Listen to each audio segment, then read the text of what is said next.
Terima kasih Ibu Bapak sekalian, teman-teman semuanya. Tadi pemaparannya menurut saya amazing ya, luar biasa karena kita dah paham pasal syurut ya ataupun syarat-syarat sebuah hadis itu dia boleh digunakan untuk praktik dalam ekonomi, bisnis, keuangan ya dan juga pendidikan Islam. Nah, ada beberapa pertanyaan dokter nih yang saya mungkin ini sangat basic tapi saya rasa teman-teman nih mesti paham ya, harus paham. Terutama kalau kita belajar itu ada minimal itu ada 4 istilah dokter. Ya, ada istilah pertama tadi adalah hadis, yang kedua itu adalah istilah khobar, ya, yang ketiga itu adalah istilah asar, dan juga mungkin ada istilah sunnah juga gitu ya. Oh, Ada Rasulullah. 4 nih gitu ya. Mungkin dalam 2-3 menit boleh dijelaskan nih, Prof nih, gimana sih apa perbedaan daripada hadis, kemudian sunnah, kemudian khobar, kemudian asar. Ya, itu seperti apa nih? Jadi kalau kita kan bicara pasal hadis, apa nih orang cakap pun asar, asar an Rasulillah atau khabar minas sahabat. Ini apa bezanya, Prof? Mungkin dalam 2 sampai 3-4 menit saja, Prof. Nanti kita lanjut ke second question. Silakan, Prof. Oke, baik, dokter. Kalau kita nak bahaskan segi bahasa dia ada dia adalah lebih kurang sajalah. Okey. Segi bahasa dia adalah pengkhabaran. Hadis adalah pengkhabaran. Khabar pun adalah pengkhabaran. Al-athar pun adalah pengkhabaran. Sunnah pun adalah pengkhabaran. Segi bahasa semua itu dikira sebagai sama sahaja. Kemudian segi penggunaan. Penggunaan inilah yang banyak ulama bahaskan penggunaan dia. Dari sudut penggunaan, ada juga ulama yang menyamakan antara khabar, al-athar, sunnah itu semua dikira sebagai hadis. Itu semua dikira sebagai khabar yang disandarkan kepada Nabi kita Muhammad sallallahu alaihi wasallam. Ada yang tidak membezakan. Ada juga ulama yang membezakan. Dia perincikan lagi. Kalaulah hadis itu semua disandarkan kepada Nabi kita Muhammad sallallahu alaihi wasallam. Sallallahu alaihi Kemudian kalau wasallam. al-khabar disandarkan kepada sahabat, kan? Demikian juga al-athar disandarkan kepada sahabat, dan kalau sunnah disandarkan kepada Nabi kita Muhammad SAW. Itu dari segi penggunaan. Ada juga yang membeza-bezakan begitu.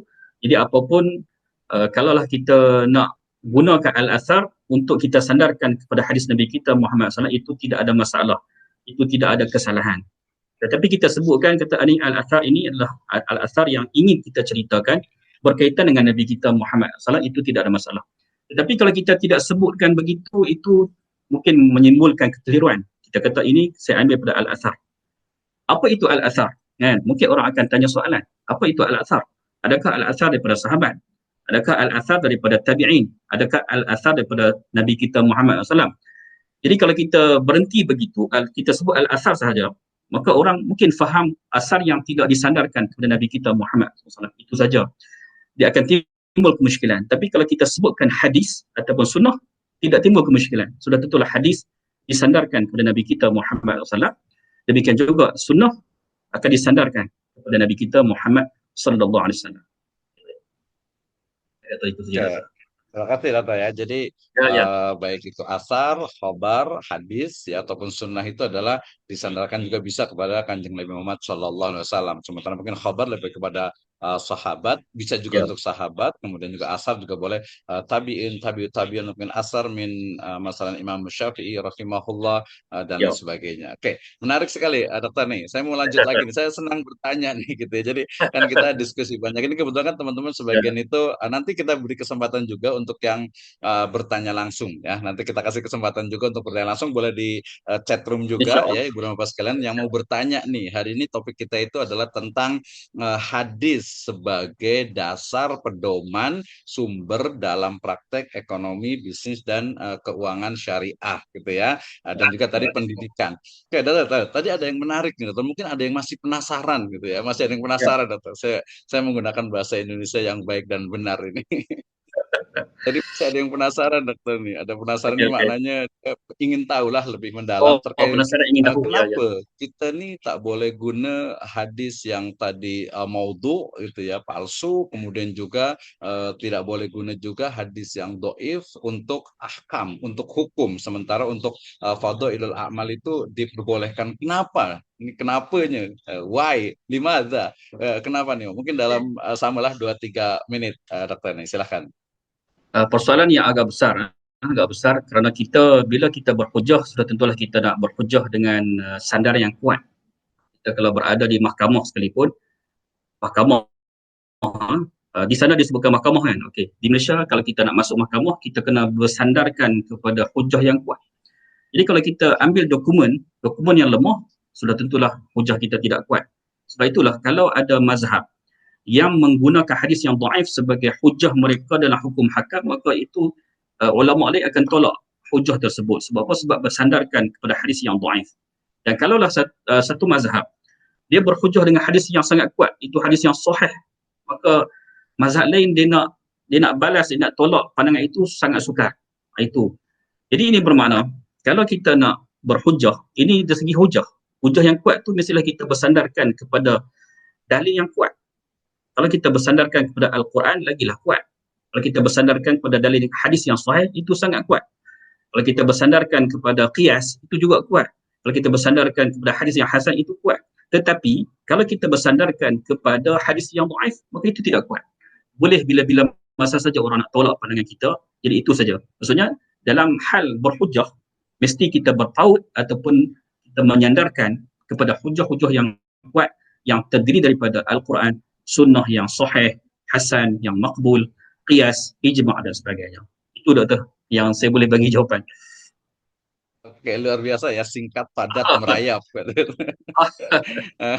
Jadi kenapa? Karena Kanjeng Nabi Muhammad SAW juga pernah bersabda bahwasanya man kadzdzaba alayya muta'ammidan falyatabawa maq'adahu minan nar. Dimana? Karena riwayat yang dia mau tuh dia sebenarnya memang dia bukan hadis, itu bukan sabda dari Kanjeng Nabi Muhammad SAW, sehingga dia tidak boleh guna pakai. Menarik nih kata ya. Jadi cuman kan banyak nih ya, apalagi banyak juga kitab bahwa silsilah hadis dhaifah wal maudhu'ah itu mungkin boleh bagi tadi sebenarnya ada nih seberapa kalau tadi kan kenapa sekarang itu apa bahayanya gitu ya, apa bahayanya bila kita menggunakan itu, terus mungkin ada tak pendapat mazhab yang mungkin yang membolehkan atau macam mana nih terkait dengan mungkin ekonomi dan juga pendidikan. Nanti saya cakap sana juga pasal Islamic education. Lah dokter, kenapa nih, apa bahayanya? Okey, baik Dr. Misno. Kalau sekiranya kalau ada ulama yang menggunakan hadis yang dhaif dalam penghujah ataupun dalam perbahasan berkaitan dengan ekonomi, kalau ada perbahasan, perbincangan begitu, kemudian disebutkan hadis yang dhaif. Jadi Dr. Misno, itu kita jangan keliru, kita jangan silap faham. Dia cuma meriwayatkan saja hadis tersebut ataupun membawakan saja hadis tersebut, tapi sebenarnya dia hanya sekadar menyokong mungkin Al-Quran telah disebutkan, hadis yang sahih telah dibawakan, kemudian hadis yang dhaif itu cuma sekadar menyokong saja, bukan dia jadikan sebagai satu hujah utama.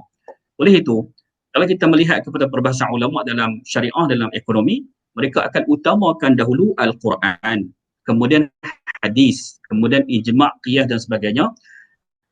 Kalau disebutkan hadis yang dhaif sekalipun, kalau dibawakan, itu bukan hujah, sekadar menyokong saja apa yang telah dibahaskan sebelum daripada itu, iaitu yang telah dirujuk kepada Quran, hadis yang sahih dan sebagainya.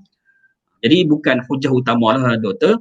Kesannya sangat, kalau kita jadikan dia sebagai, katakanlah, kita jadikan hadis Quran itu sebagai sumber kita yang utama, dia memberikan kesan yang di mana mungkin apa yang kita bincangkan itu akan bertentangan dengan syariat, akan bertentangan dengan Quran. Dia akan jadi macam tu. Sebab apa? Hadis yang dhaif ni dia tidak akan menyokong hadis-hadis yang sahih daripadanya dan sebagainya. Tetapi kalau hadis yang sahih kita kemudiankan, itu okey, tidak ada masalah, sebab kita telah utamakan hadis yang sahih, yang disokong, yang kita utamakan Al-Quran dan sebagainya, itu tidak mengapa. Ini kaedah ni doktor digunakan oleh Imam Ghazali dalam Ihya Ulumuddin, yang di mana Imam Ghazali beliau utamakan Al-Quran dulu dalam perbahasan beliau, sama ada dalam bahasan akidah, perbahasan dalam ekonomi, beliau akan utamakan dulu hadis yang sahih, Al-Quran diutamakan dulu. Kalaulah hadis yang dhaif berlaku dalam masalah ekonomi dalam Ihya Ulumuddin, itu hanya sekadar sokongan saja, bukan dia jadi hujah yang utama. Apatah lagi kalau kita gunakan hadis-hadis yang maudhu' palsu, dia akan memberikan kesan yang besar kalau kita bergantung kepada hadis itu saja. Dia akan berikan kesan apa?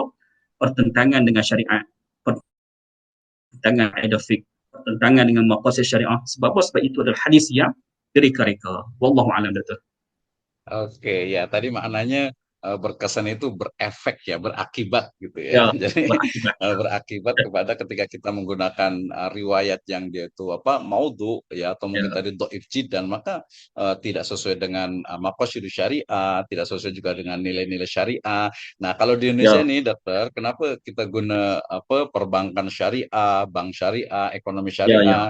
Karena ya. memang ada satu apa negatif statement bila kita cakap pasal Islamik ya, kita cakap pasal ekonomi Islam seolah itu hanya Islam. Jadi ada sedikit macam di masyarakat Ya. Indonesia nih kalau Islam nih macam apa ya macam agak sedikit-sedikit ke kanan macam tuh. Jadi kita guna Oh, supaya lebih apa equal, lebih egaliter so kita guna syariah ekonomi syariah, perbankan syariah, pasar modal syariah, ya. rohnu ya, gade syariah dan lain Oh, sebagainya. ya. Itu memang agak Gunakan sedikit istilah syariah, ya. problematik ya. Semuanya kita guna syariah. Hotel pun ya kita guna hotel Hotel syariah. syariah. Hotel Oh, syariah. oh, Masya Allah. Resort kita guna resort syariah. Macam itu ya. Oh, gitu. Kalau di tourism Ah. awalnya kita guna pariwisata syariah, tapi kita sekarang udah tukar dengan pariwisata yang ramah muslim. Jadi Oh, bukan lagi ramah pariwisata Muslim. syariah, tapi lebih ke pariwisata ramah muslim. Macam itu, dokter. Nah, oke, ini mungkin mewakili Luar biasa, question luar saya, biasa. pertanyaan saya itu, mewakili hari ini kebetulan Oke. apa partisipannya ada juga beberapa daripada pelajar kami di STI Sirajul Falah di program Oke. Magister Pendidikan Agama Islam. Nah, pertanyaannya, kami kan ada juga Oke. satu subjek ayat hadis pendidikan agama Islam.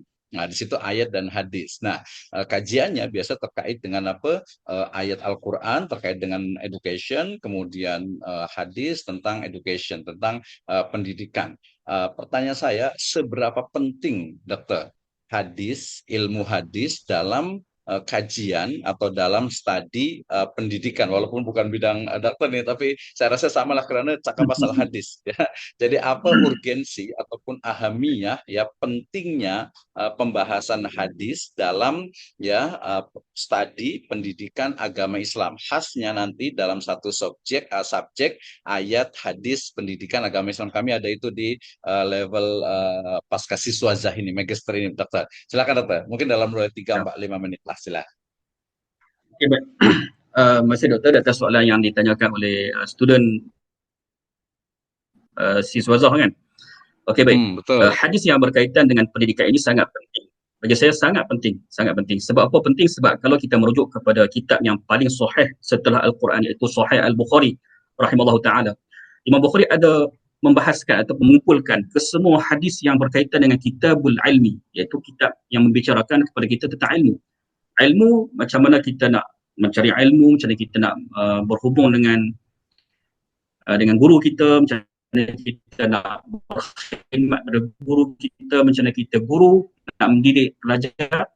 Kami yang di dalam kitab ini selepas daripada kitab Badul Wahyi, kitabul iman, yang kedua kitabul iman, yang ketiga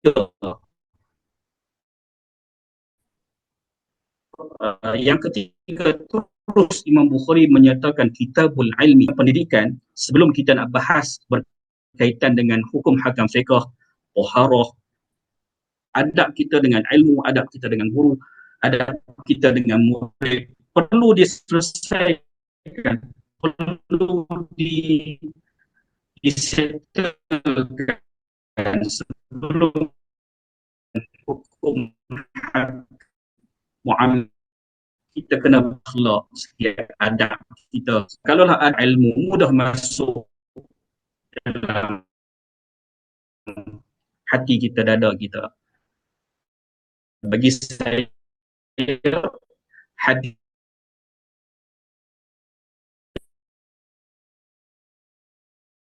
kan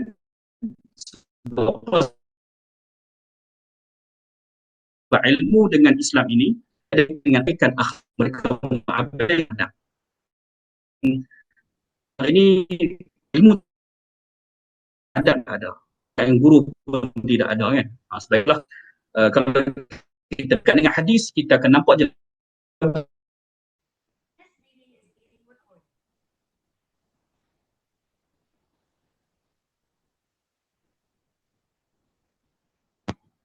Oke, sorry dokter.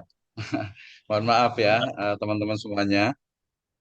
Sinyalnya agak Oke, error baik. dikit. Terima kasih dokter. Tadi Oke, baik, agak sama-sama. problem development countries. Jadi Oh, tidak apa-apa. masalah Oke. daripada apa namanya negara berkembang macam ini nih suka apa sedikit nih. Kita tadi saya suka Oke. sekali, saya senang sekali nih. Mungkin ini perlu memang ada kelanjutannya. Tapi saya bagi masa tadi last yang penjelasan terakhir dari Dr. Mursyidin adalah terkait dengan bahwa ya mahasiswa pelajar di pasca sarjana khususnya ataupun di sarjana juga di pendidikan agama Islam itu juga harus memahami hadis. Ya, Ya, apalagi kita punya mata kuliah ayat hadis ekonomi ya bahkan justru ke karakter kami itu prodinya atau fakultinya adalah Islamic Education pendidikan agama Islam jadi bukan hanya dari sisi manajemennya tetapi justru konten dari pendidikan agama Islam yang salah satunya selain Al-Quran hadis ijma qiyas dan sebagainya nanti itu adalah hadis jadi mesti harus memahami tentang hadis ini ya luar biasa ya. sekali Prof ini saya rasa nanti harus lanjut lagi nih Oke, kita kasih Insya kesempatan Allah. nih yang mau bertanya nih terkait dengan bagaimana hadis sebagai pondasi dalam ekonomi dan juga ekonomi syariah dan juga pendidikan agama Islam. Kalau pendidikan nggak ada pendidikan syariah, Prof. Ya, adanya pendidikan agama Islam, bukan pendidikan agama syariah, gitu ya. Ya, ya. Jadi tetap pendidikan agama Oke, oke. Islam. Silakan. Ya, Oke. silakan nih kita bagi yang mau nanya nih. Ada terima kasih semua yang sudah hadir nih. Ada Bu Azza juga, ada Pak Purwanto dan lain sebagainya. Mungkin boleh nanya termasuk juga pelajar juga, mahasiswa juga. Dipersilakan untuk bertanya terkait dengan Ya. hadis sebagai dasar, sumber, pondasi dan juga prinsip dalam ekonomi syariah dan juga pendidikan agama Islam. Silakan, ada yang mau nanya nggak nih? Izin Ustadz. Ya, silakan. Ya, Oke, sudah. Fatul, mangga, silakan Dr. Purwanto dari Magelang nih, silakan. Ya. Assalamualaikum warahmatullahi wabarakatuh. Waalaikumsalam. Waalaikumsalam Ya. warahmatullahi Salam wabarakatuh. kenal Pak Dr. Mursidi dari Malaysia. Ya. Ya.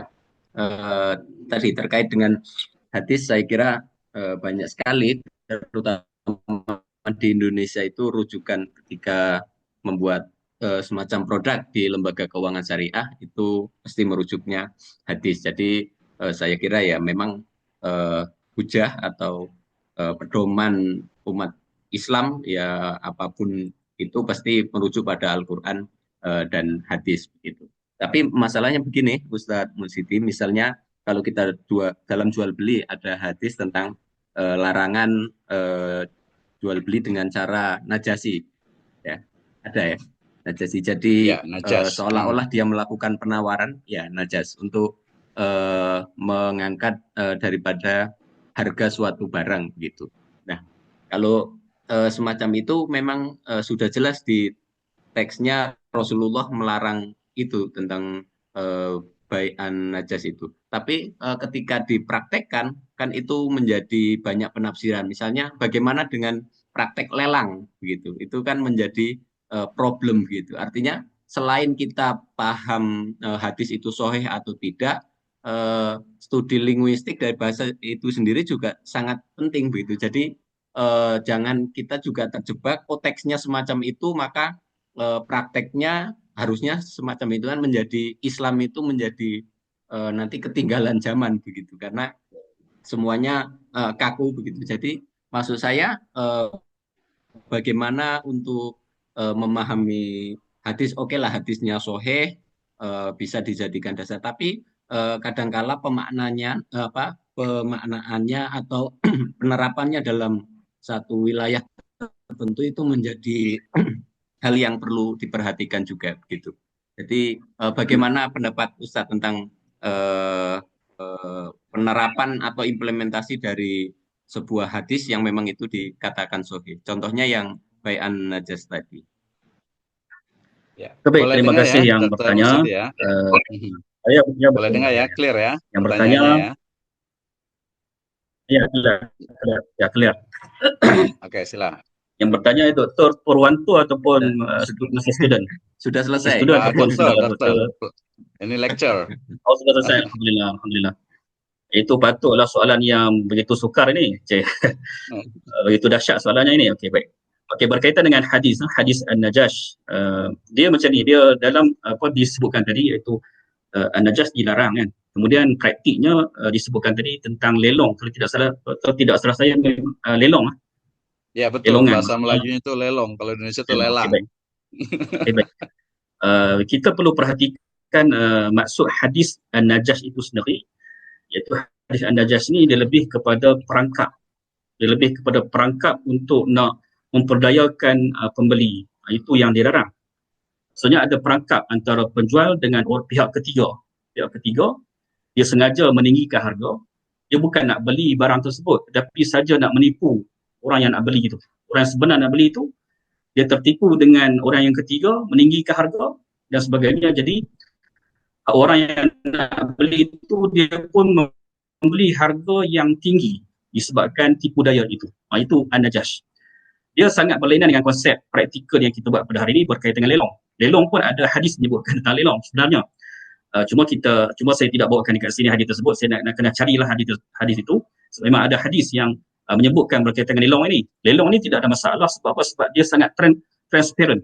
Maknanya kita hebohkan benda ni, produk sudah ada, kemudian okey, siapa nak beli produk ini dengan harga sekian-sekian. Okey, orang pertama mengatakan seribu rupiah, bukan rupiah, USD kita katakan kan. 1000 USD. Okey, orang kedua pula, okey saya nak membeli 2000 USD. Yang ketiga pula 3000 USD. Okey, tidak ada orang keempat. Okey, kita jual dekat yang ketiga sebab apa? Sebab dia nak beli dengan harga yang mahal. Itu tidak mengapa. Itu konsep lelongan itu tidak mengapa. Tidak ada salah dari syariat dan memang ada hadis yang menyebutkan, yang membolehkan perkara itu. Tapi yang kita sebut hadis An-Najash tadi, An-Najash itu adalah hadis yang di mana Nabi larang tu sebab ada unsur penipuan, unsur perancangan daripada pihak penjual dan juga pembeli, pihak penjual dan juga pihak ketiga yang mereka memang rancang untuk menipu orang.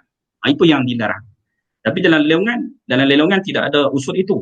Semua transparent, semua nak beli barang yang sama tetapi menawarkan harga yang tinggi, itu tidak mengapa. Memang ada hadis, nanti kita buat, mungkin ada sesi yang akan datang, kita akan bincang hadis-hadis tentang muamalat saja. Hadis larangan menjual An-Najash, bai'ul ainah dan sebagainya. Jadi kita akan bahas itu saja kalau ada sesi yang lebih lanjut lepas dari insya-Allah.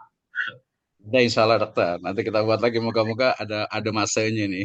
Menarik ya Ya, tadi ya. Mungkin insya-Allah. saya sedikit komentar nih Pak Dr. Purwanto nih. Jadi betul sekali bahwa dalam memahami satu riwayat hadis itu memang tidak hanya tekstual, tetapi juga kontekstual gitu ya. Ya, Jadi ketika tadi nah Rasulullah SAW bai'in najas, itu kan ya, konteksnya, teksnya juga sudah jelas. Di situ ada unsur ya, sebenarnya false demon gitu ya. Jadi ya, permintaan palsu gitu ya. Kemudian juga ya, ya, konteksnya juga waktu itu jelas sekali di pasar gitu ya. Kalau sekarang ini berarti yang paling banyak ini adalah di ya, stock exchange ya, di pasar modal.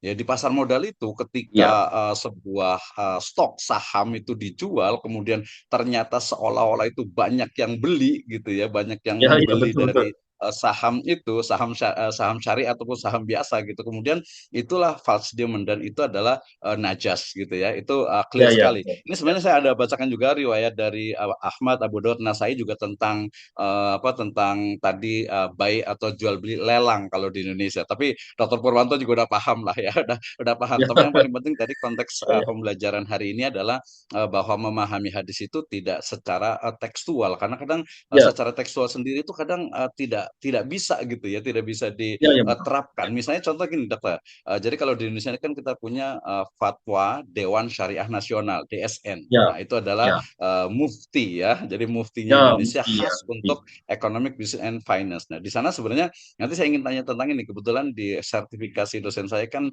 Muqarron al-Madzahib ini gitu ya. Ya, mukornah. Okey, Itu kan alhamdulillah. mutasi di Sangat-sangat menarik Indonesia ya. nih. Ya, Iya sangat betul, menarik. di Kalkukor Al-Madahib ya. Tapi itu nantilah. Nah kembali ke tadi bahwa misalnya banyak ya, misalnya tentang rohan, misalnya rohnu kalau di Malaysia Ya, itu rohan ya, misalnya ya. gode ya. Kalau di hadisnya kan di ayat Al-Quran kan jelas ya, dikatakan itu A'udzubillahi minasyaitonirrajim, Bismillahirrahmanirrahim, wa in kuntum ala safarin walam tajidu katiban farihanun maqbudah. Di situ kan ada rihan makbudah. Kemudian nanti ada hadis Ya, betul. bahwasanya ketika Ya, kanjeng Nabi ya. Muhammad SAW itu wafat, beliau meninggal, bahwa dir'uhu itu jadi madmun, menjadi gadaian. Itu juga konteksnya berarti ya lebih luas lagi, bukan hanya kita tidak bisa hanya membaca hanya satu hadis ya, karena mungkin Ya. ada riwayat yang lainnya tadi, termasuk riwayat yang mungkin dia hasan li ghairihi atau doif, tapi kemudian terangkat menjadi hasan, atau mungkin tadi ke Ya. fadhailul amal juga gitu Ya, ya. Dan ini sangat dari menarik, kajian sangat kita nih menarik ya. kurang nih. Ya, jadi hal-hal yang memang sifatnya itu mestinya memang kontekstual ya. Misalnya tadi horor juga. Nah, Rasulullah SAW Ya, ya, an ya. bai'il horor. Ya, Horor ya. itu kan sangat banyak sekali. Justru kalau di Indonesia ini dalam flash market nih, ya saya sebut di Shopee lah, di Lazada lah, Oh kalau di iya, betul, Indonesia, di betul. Indonesia ada Shopee ya. Ah, Lazada nggak ah. tahu deh. Nah, itu justru yang horor itu banyak sekali, tapi perlindungan. Nah, ada teman dari Win Malisongo juga, itu beliau pakatnya untuk hukum perlindungan konsumen, terutama dari sisi perlindungan Ya, ya, ya. konsumen Ada Muslim ya, akta-aktanya. walaupun Ya. betul ada aktanya, ada aturannya, tapi kalau Ya. untuk yang online ini belum begitu banyak, Prof, gitu. Makanya Ah, kemarin betul, betul. case terakhir misalnya itu yang di Indonesia ini, kalau saya di Malaysia juga sempat ada jadi produk Indonesia yang kemudian tulisannya halal gitu, padahal mengandung unsur khinzir gitu kan ya. Oh, Itu kan berarti itu masalah besar tuh. pelindungan. Iya, masalah besar. Kalau di Indonesia nggak tahu gitu ya. Di supermarket Ya, ya. kok masih ada gitu ya. Oke, terima Ya, kasih ya, Ustaz Purwanto ya. Nanti mudah-mudahan kita bisa aduh, diskusi insya lagi Allah. lah lebih detail ya terkait dengan Insya Allah, insya Allah. bagaimana sebenarnya baik, terutama nanti komparasi ya. Walaupun ada banyak sekali kajian. Saya juga sempat menulis di artikel jurnal tentang saya Alhamdulillah. studinya itu lelang di Bogor kebetulan waktu Sangat, itu. sangat Jadi luar lelang. biasa, Dr. Misno. Ya, luar biasa. Kebetulan suka nulis aja, Prof, ininya tuh. Jadi mesti kita paham bagaimana itu pelelangan dalam konteks Islam gitu. Karena sekarang itu terus berkembang, Prof. Saya juga nulis dengan teman itu tentang hotel syariah, resort syariah, terutama Islamic tourism. Oh, Tadi luar biasa, pariwisata dokter. Luar ramah biasa. lingkungan. Gitu ya. Ya. Oke, kita kasih kesempatan lagi nih. Ada yang mau bertanya lagi, silahkan langsung ya. Oh, ini Pak Eko biasa pakai pantun dulu nih. Biasa pakai Oh, pantun. Atau saya pantun dulu Pak Eko nih. Ini pantun teman dari oh, Melaka nih biasanya itu. Ya oh, dikatakan dahsyat, itu Pak dahsyat. pantun itu begini. Saya ingat itu. Ya, jadi kapal dagang dari Ya, seberang, ya. syarat Eh, muatan kayu meranti. Dari Ciseeng Pak Eko datang ke ruangan ini untuk belajar ekonomi syariah dan juga pendidikan yang Islami. Silakan Pak Eko. oh, orangnya Mana berpantun. suaranya nih? Suaranya belum ada nih, jauh-jauh dari Ciseeng ini. Mungkin beliau nak berpantun. Iya, betul. Yang paling Pak, yang paling itu sekarang ini, Prof.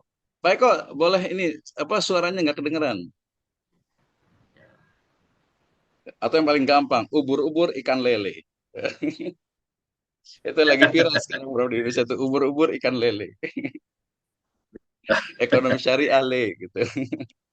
Eh, Silakan Pak Eko, aduh sayang sekali ya, Bu Azza nih kita undang nih, ini mahasiswa pelajar di Pasca oh, Sarjana nih. Gimana nih kaitan dengan pemahaman hadis nih dalam pendidikan agama Alhamdulillah. Islam? Silahkan nih Bu Azza. Ya, silakan.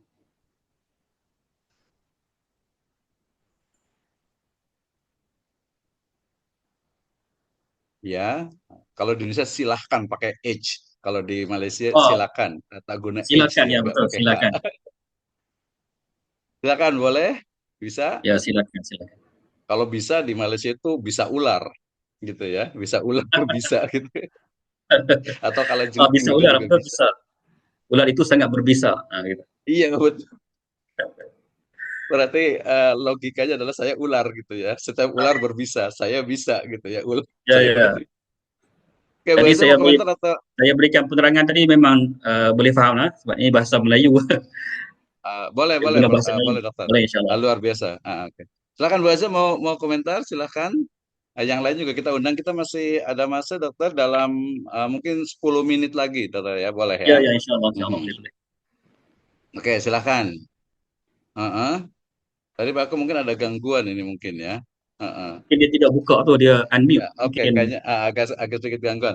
Oke, terima kasih ya. Yang lain juga kalau ada yang mau bertanya di chat room boleh juga. Kemudian mungkin last pertanyaan dari saya nih, karena memang tinggal 10 menit nih.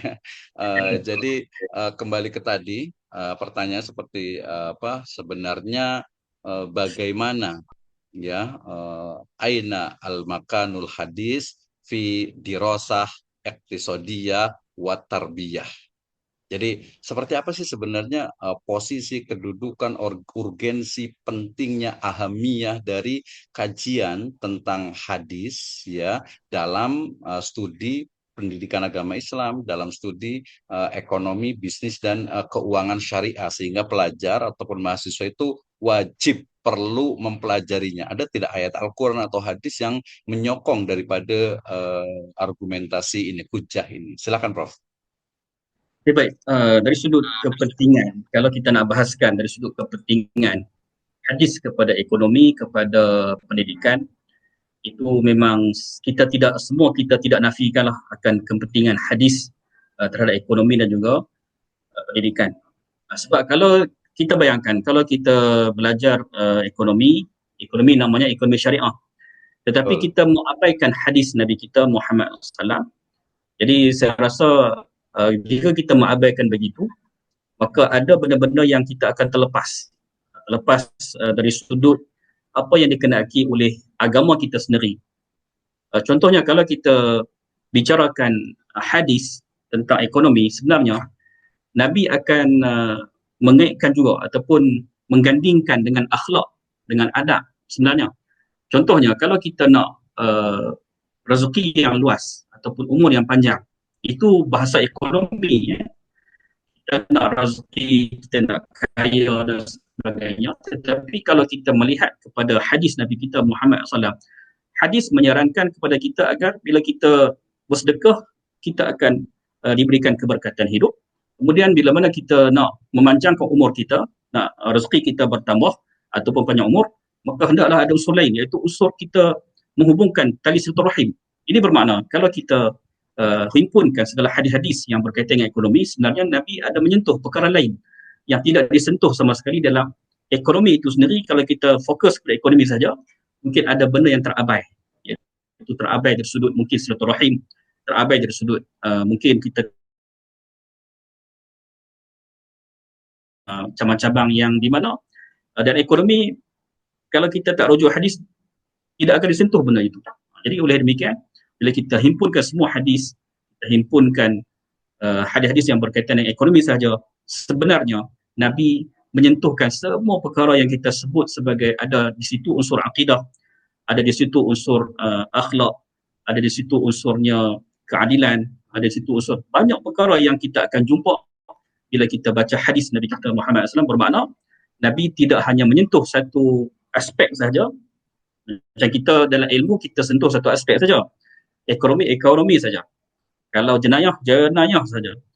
Kalau kita nak bincang tentang contohnya tentang solat ke apa ke, kita bincang tentang solat saja. Kita tidak bincang benda yang lain. Jadi tapi kalau hadis Nabi, kalau kita baca hadis Nabi, sebenarnya Nabi menyentuh tiga perkara yang sangat penting, iaitu akidah, syariah dan juga akhlak. Perkara itu tidak akan terabai.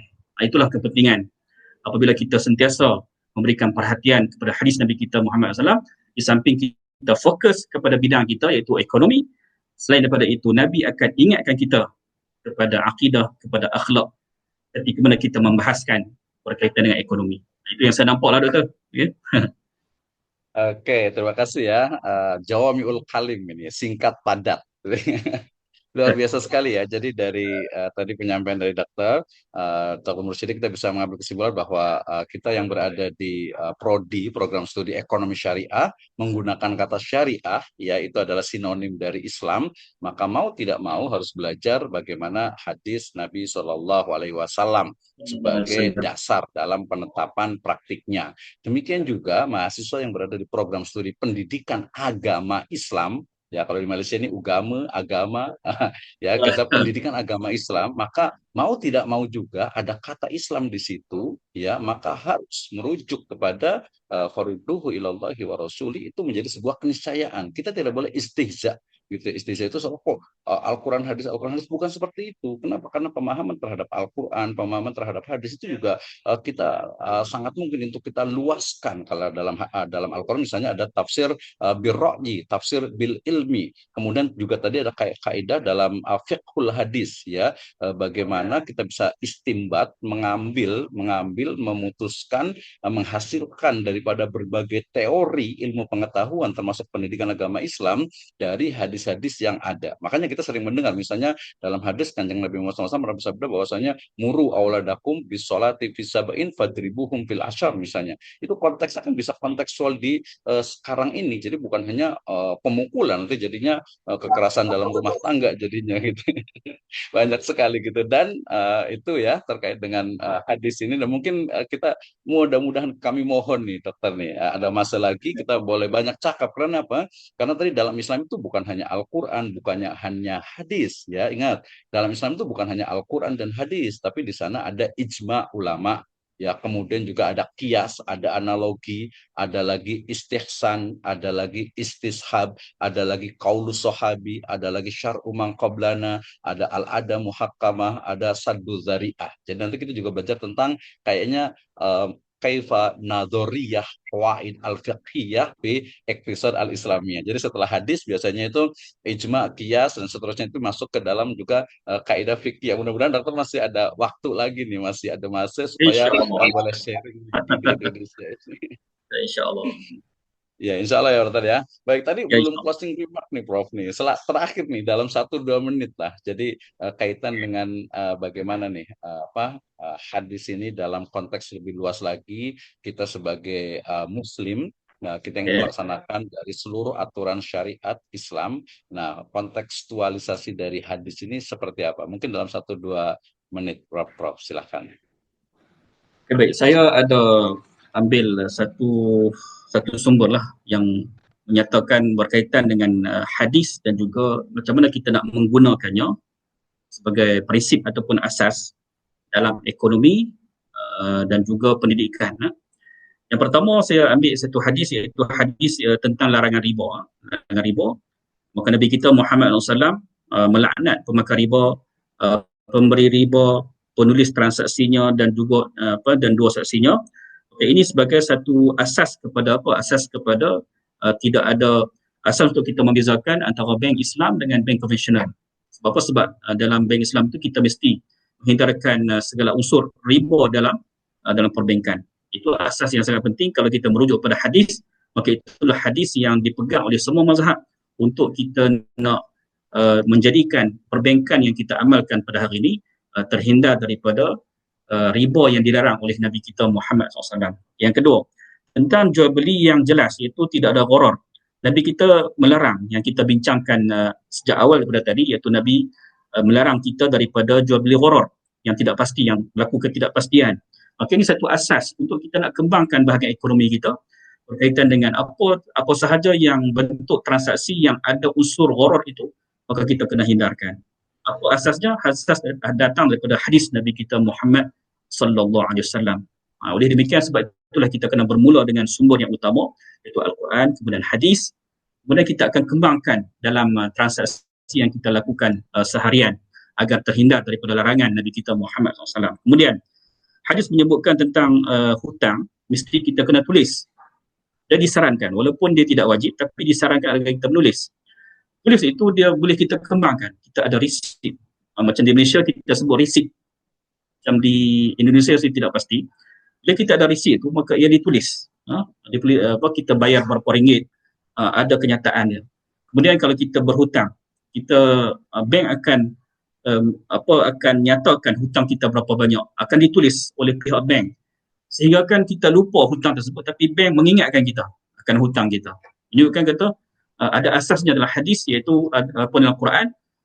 Quran menyarankan kita menulis hutang, demikian juga hadis menyarankan kita agar kita jangan lupa untuk tulis berkaitan dengan hutang piutang ini. Kemudian hadis tentang larangan monopoli al-ihtikar, itu juga satu benda yang perlu kita perhatikan dalam ekonomi. Jangan kita monopoli. Dia akan terkait dengan kartel. Dalam orang Malaysia sekarang ini bincang tentang kartel. Satu benda yang dia berpusat pada satu pihak saja. Kalau kita nak beli apa, kita kena pergi ke situ. Dia berpusat pada satu pihak. Oleh itu Nabi melarang kita ihtikar. Jadi ini pula jadi boleh jadikan asas dalam ekonomi untuk kita bincangkan apa yang kita sebut sebagai monopoli itu. Larangan monopoli itu. Okey, baik. Tentang anjuran al-qardul hasan, iaitu pinjaman tanpa bunga. Hadis menyebutkan siapa yang meminjamkan harta kepada Allah dan dengan pinjaman yang baik, maka Allah akan melipat gandakan balasannya. Ini bermakna bila kita bagi pinjaman, jangan ada manfaat daripada pinjaman tersebut ataupun tidak ada faedah, maka ini juga satu asas yang boleh kita kembangkan dalam perbankan, dalam kewangan, dalam dan banyak benda lah yang kita boleh kembangkan dalam ekonomi ini berkaitan dengan hadis yang kita bacakan tadi. Okay, baik. Kemudian kalau kita nak kaitkan dengan konteks pendidikan ataupun akhlak, saya buat satu hadis, rujuk satu hadis, iaitu Nabi ada menyebutkan terjemahan dia, bukan termasuk umatku orang yang tidak menghormati yang lebih tua, tidak menyayangi yang lebih muda, dan tidak mengakui hak guru kami.